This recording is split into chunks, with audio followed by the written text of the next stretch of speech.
자, 오늘 이제 정치권 얘기를 좀 나눠봐야 되겠습니다. 문재인 대표가 직접 나섰습니다. 이제 대통령에게 군 통수권까지 다 내놔야 한다고 요구하고 있습니다.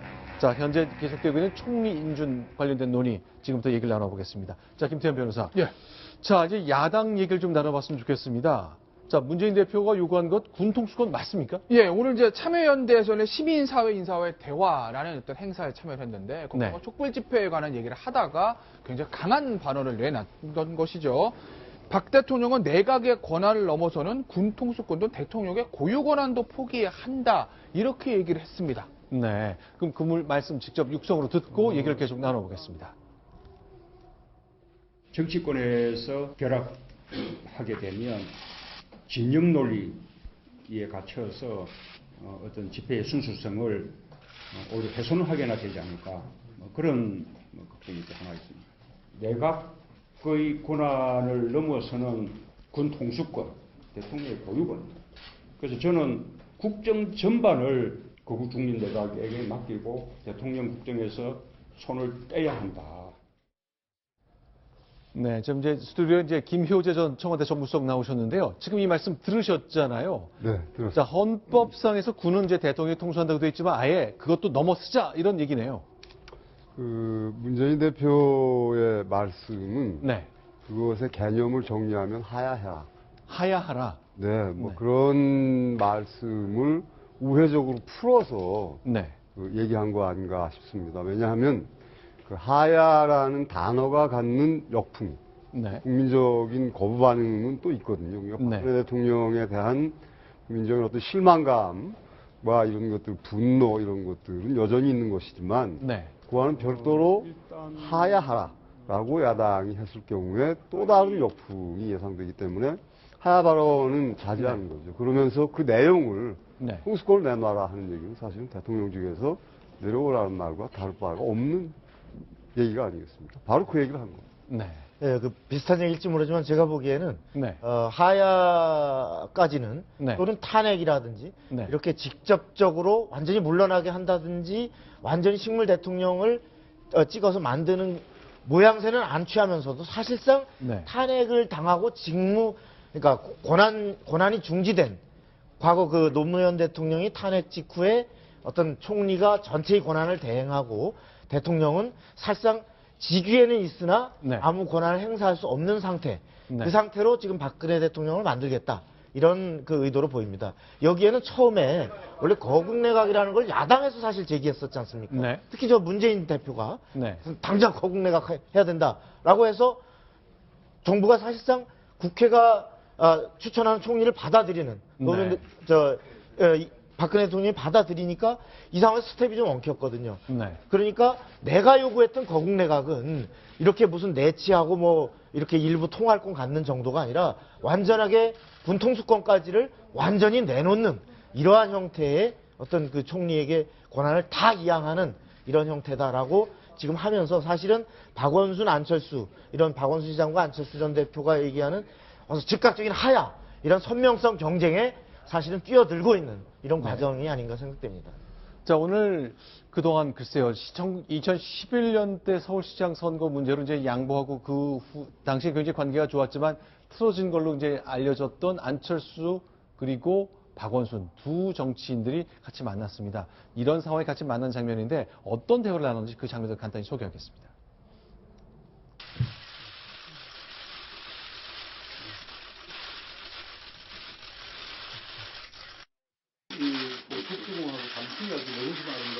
예, 계절 바뀌는지 몰랐습니다. 저도 산을 좋아하는데 예. 뭐 산간지가 진짜 오르니까 중앙청 쪽으로 뛰는데 요 한두 주는 제대로 뛰지도 못했습니다. 어떤 상황에서도 대한민국은 전진해야 되지 않습니까? 이런 시국에도 불구하고 뭐 또 삶은 계속돼야 되는 거니까 한편으로 열심히 그렇게도 하고 있습니다. 예. 대통령이 물러나고 빨리 그 다음 새로운 리더십을 세우는 방법밖에 없다는 것이 저와 박 시장님의 공통된 의견입니다. 수석님, 그러면 이제 저 문재인 대표가 군 통수권도 내놓으라 그 얘기는 하야로 해석하셨는데 아예 박원순 시장과 안철수 전 대표는 역시 하야를 계속 얘기하는 거군요. 물론입니다. 지금 현재의 그 문재인 대표나 네. 박원순 또는 이 안철수 의원 같은 네. 경우가 일정 부분 국민 여론을 반영하는 것은 사실입니다. 그러니까 네. 아까도 말씀드린 것처럼 박근혜 대통령에 대한 국민들의 실망감이나 분노 때문에 그런 것인데 지금 그 저 두 분의 주장은 대통령이 일정한 정치 일정을 제시를 하고 네. 임기를 마치지 말고 다음번 대통령 선거를 하자라는 이 주장을 지금 하고 있는 것이거든요.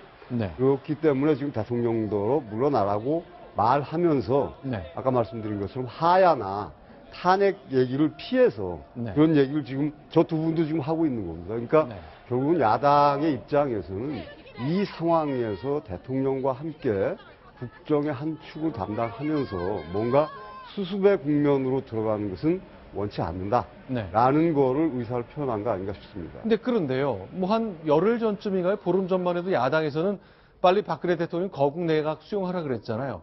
그때하고 좀 뭐가 달라졌길래 이렇게 생각이 달라진 거라고 보십니까? 이를테면은 이 지금 야당의 입장에서는 네. 최초에 이른바 최순실 게이트가 생겼을 때에 네.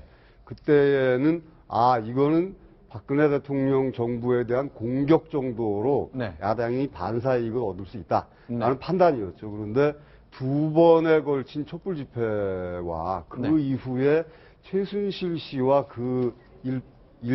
일군의 네. 그 사람들이 저지른 잘못 네. 뿐만이 아니라 그걸 해명하는 과정에서 대통령이 보여준 어떤 현실 인식의 착오 네. 이런 것들을 보면서 그 정도로는 용납할 수가 없다. 그렇기 때문에 우리는 네. 그거보다 조금 더 한 발 나가야 되는데 네. 최초에 해놓은 말이 있으니까 지금 그걸 자꾸 우회하려고 그러니까 약간은 발언이 지금 꼬이고 있는 그런 상황인 것입니다. 그렇죠. 그 후에 두 번의 대통령의 사과 충족하지 못했다는 국민들의 생각이 분명히 있는 것이고요. 촛불 시위, 지난 토요일 특히 10만 명 넘는 사람들이 아주 질서정연하게 자신들의 의사를 전달하는 모습 보고 힘이 좀 더 난 것 같습니다. 그러나 여당 내에서도 이런 요구는 계속 이어지고 있습니다. 김무성 전 대표가 아주 대표적이죠. 어제는 탈당, 어젠가 그젠가에는 탈당을 요구했지만 이젠 조금 더 의견을 더 내고 있습니다. 좀 더 보겠습니다. 박근혜 대통령이 국민이 분노하니 뭐 잘못된 모양이다 하고 눈물을 보이면서 사죄를 했습니다만 그러나 아직까지 잘못의 본질을 제대로 인식하지 못하고 있는 게 아닌가 하는 그런 생각도 듭니다. 적절한 조치를 취하지 않고 찔끔찔끔 부족한 대응을 하다 보니까 국민의 분노가 더 커지고 이런 상황이 생기고 있습니다.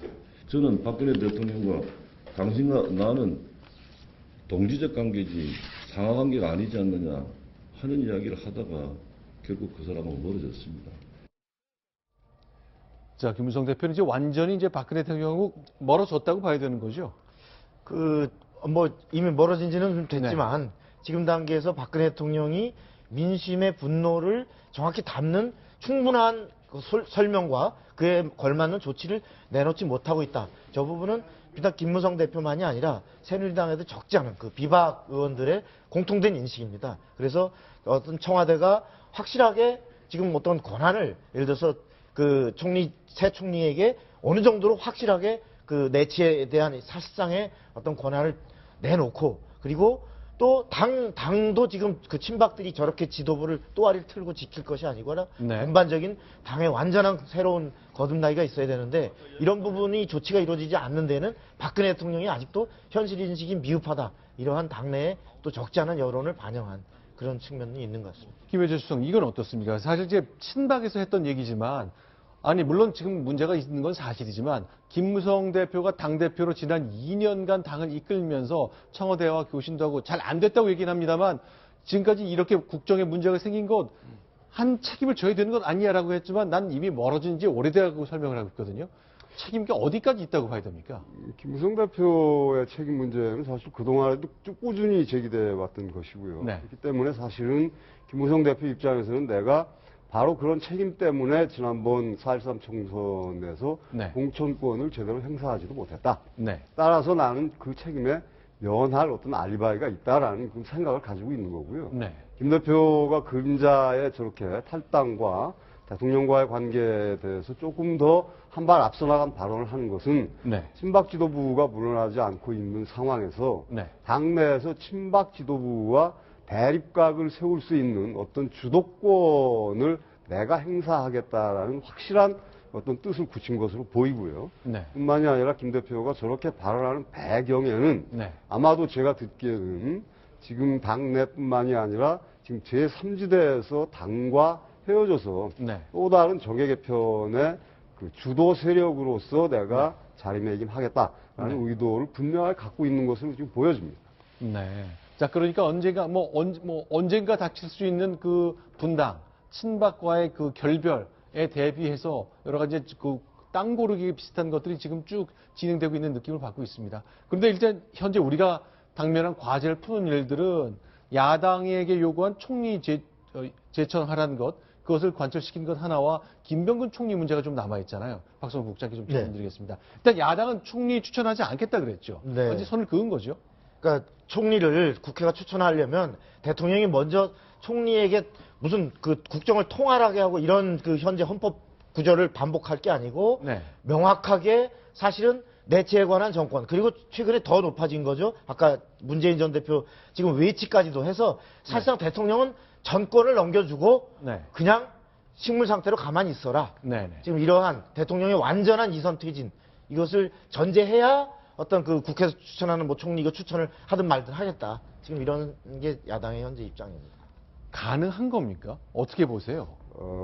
이 문제 매우 민감한 문제입니다. 사실은 네. 김병준 총리 카드가 무산되었기 때문에 그냥 넘어가긴 했는데 사실은 김병준 총리 그 후보자가 지명이 되고 나서 김 총리 후보자가 한 말 가운데 굉장히 네. 중요한 부분이 있었습니다. 뭐냐면은 나는 사드 배치에 반대하고 네. 뿐만이 아니라 국정교과서도 지금 이렇게 할 필요가 있는가? 네. 라는 발언을 했거든요. 그렇다면 김병준 총리가 만약에 인준이 되었다라고 네. 한다면 과연 그러면 박근혜 정부는 네. 바로 박근혜 정부가 강력하게 추진해왔던 그 안보와 네. 역사 그 정책을 정면으로 거스르는 그런 정책을 가질 수가 있었던가, 취할 수가 네. 있었던가라는 그런 그 정체성 문제가 바로 제기될 수가 있거든요. 지금 그 야당에서 제기하는 문제가 바로 그런 정체성 문제하고 직결이 되어 있는 것이기 때문에 네. 지금 여당이든 야당이든 국민들께서는 바로 이 문제는 그런 문제를 감안해서 네. 받아들이고 여론에 반영돼야 될 거라고 저는 보고 있습니다. 그러니까 네. 야당은 지금 그것까지를 다 내놓으라는 것이고 그럼 지금 청와대나 아니면 여당은 그렇게는 곤란한 거 아니냐라는 생각을 가지고 있는 것 같은데 네. 워낙 지금 그 이를테면 메신저 거부 현상 비슷하게 네.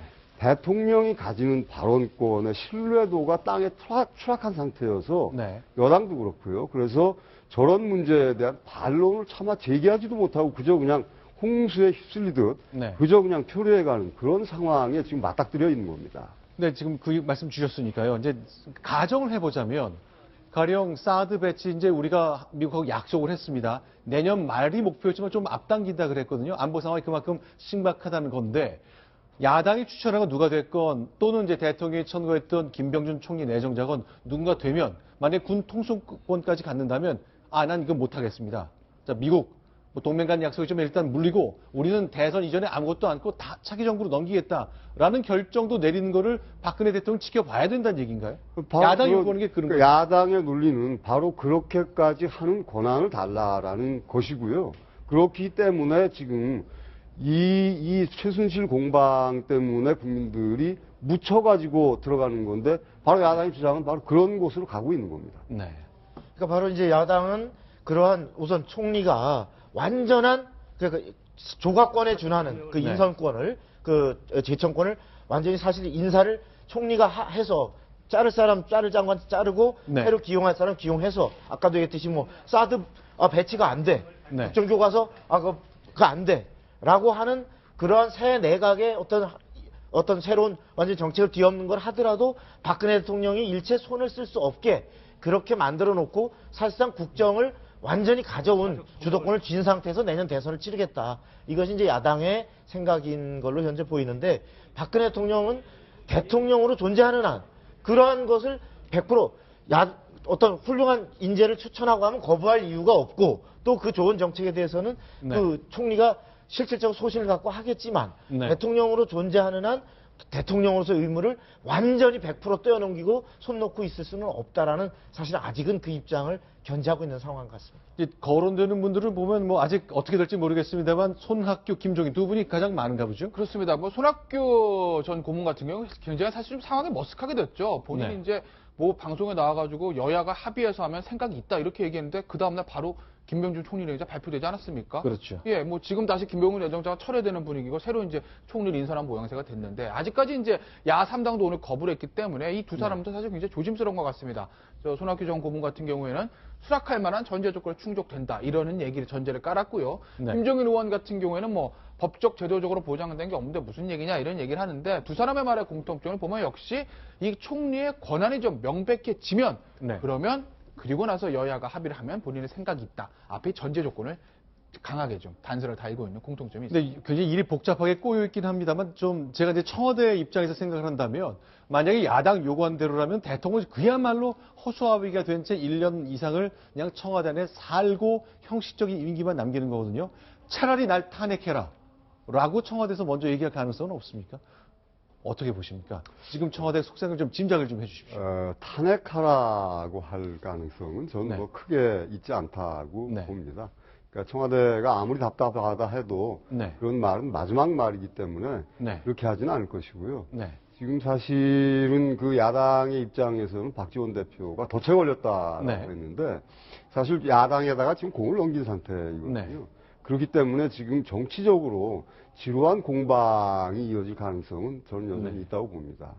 근데 그 국민의당에서 나온 얘기를 들어보니까 김병준 총리 내정자 이전에 박지원 위원장도 제안을 받긴 받았는 모양이네요.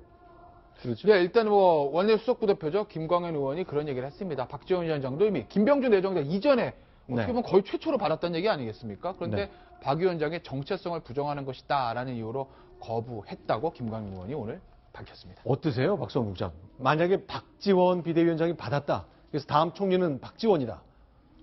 그 지금 거국 중립 내각이라고 한다면 네. 사실은 그 정파들이 다 동의해서 추천하는 인사인데 이렇게 되면 일종의 그 연정 형태가 되는데 네. 이렇게 될 경우 야당이 사실은 이러한 그 총리직을 직접 들어온다면 네. 사실 국정에 대한 책임도 져야 되고 네. 박지원 아마 원내대표로서는 그 말기에 아까 여러 가지 정책 부딪히고 현 정부의 정책과 부딪히고 또 자신들은 야당 정체성을 유지해야 되는 그렇게 또 갈아엎어야 되는 정책이 있는데 네. 그런 부분을 수행한다는 것이 아마 현실적으로 쉽지는 않을 겁니다. 네. 받아들이기가 쉽지 않았을 것이다. 아, 예. 근데 일단 야 3당 대표들 만난 자리에서 일단 대통령 요구 받지 않기로 했잖아요. 일단 공을 국회로 넘겼는데 그걸 다시 청와대로 넘긴 거네요. 그렇게 봐야 되겠죠. 그러니까 네. 지금 사실은 거국내각이나 책임총리제 문제는 네. 누구를 지명하느냐보다는 그 내용보다는 사실 네. 절차가 더 중요합니다. 무슨 얘기냐면 국회에서 인준하지 않으면 총리는 인준되지 않습니다. 네. 근데 국회 다수는 지금 야당입니다. 네. 그렇기 때문에 청와대 입장에서는 어떻게든 야당과 함께 뭔가를 만들어가는 모양새를 갖춰야 되는데 네. 자꾸만 누구냐를 가지고 지금 따지고 돌아가니까 그거는 일은 꼬이고 꼬인 대로 꼬이고 되지는 않고 진전되지 않고 그러고 있는 상황이죠. 알겠습니다. 자, 일단 국회 상황이 이제 청와대가 원하는 그림대로 돼가지 않는 상황이거든요. 그러나 역시 청와대를 불편하게 만든 것은 국회뿐만이 아닙니다. 최순실 씨도 그 대열에 쓴 것 같은 인상이 굉장히 강합니다.